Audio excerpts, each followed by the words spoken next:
Hi, everybody. So today we're going to be going over a little DIY project I've been wanting to do for a little while, and I just haven't because lazy. But today, finally, getting around to doing it. What I'm doing is I'm taking some of those lights, the ones that are behind me right there, and I'm going to be making a kind of portable version of them. So that is a 5,000 lumen panel that's fully dimmable. I know there's excellent options out there like the Elgato Key Light, or if you really want to go cheaper, there's the umbrellas and whatnot. The thing is, I had a couple of those sitting around anyways, so I figured why not put them to use. Some spare ones I had that I was going to use when I first built the studio, but decided against it in the end. So today what we're going to be doing is we're going to be making some brackets and everything, just kind of a really easy way to mount it to a light stand, attach a switch to it, all that great stuff, so that we have some portable lighting we can move around for some upcoming streams where I'm going to be doing PC builds and some more hardware kind of stuff in my garage, where I don't have everything built in and nice air conditioning. Oh, God, it's going to be hot in there. So the big thing I want to know is if this build is going to be worth it. I know what these lights put out. I know how they work. I know they work great. I know how to dial them in. But is it worth it to buy all these parts from scratch when you can go out and buy a complete thing like the Elgato Key Light, or go out and buy an umbrella kit altogether? Is it worth buying all these parts and building it yourself? We're going to find out. It's not hard to do, so we're going to go through the entire build process. At the end, we're going to have the prices of everything, how much it costs to actually make these lights, and then we'll talk about it a little bit more. Let's get building.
So, as you can see, about 200 bucks, rough and dirty, is how much this entire thing costs per light. When you start comparing that to something like the Elgato Key Light Air or even the regular Key Light, you can see that there's not a huge gap right there. Now, with this, it's a much larger light. You're going to have much more light output, but you're going to lose the connectivity that you would through a smartphone app or your Stream Deck or anything like that. So you don't have that level of control. If you have an area where it's fire and forget, you just flick them on, that's it.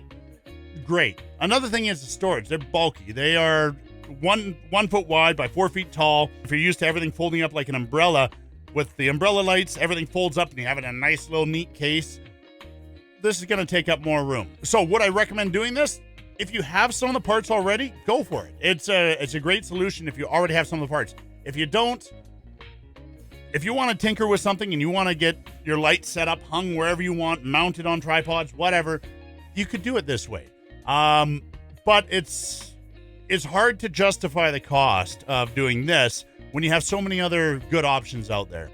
But I wanted to show you guys, since I had the parts anyways, I wanted to show you guys what it would take to make them. And as always, if you enjoyed this video, give it a thumbs up. Be sure to subscribe. Follow me over at twitch.tv/CrashCoke. Link somewhere here or there. I haven't decided where I'm going to put it yet. Somewhere on screen. I stream a few times a week. Lots of time I'll do help streams, or I'll mix some help streams. Why am I holding this?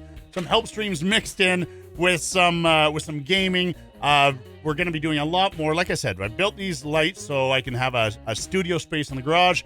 We're going to be doing a lot more stuff with hardware. We're going to talk about some PC builds, do some live PC builds, talk about different equipment, and just because I have more room to do everything and I can kind of showcase everything. But that's it. I'm done. Hope you guys enjoyed it. Thanks for watching. And always remember, the key to happiness is...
Made it to 10 minutes. Screw you, algorithm.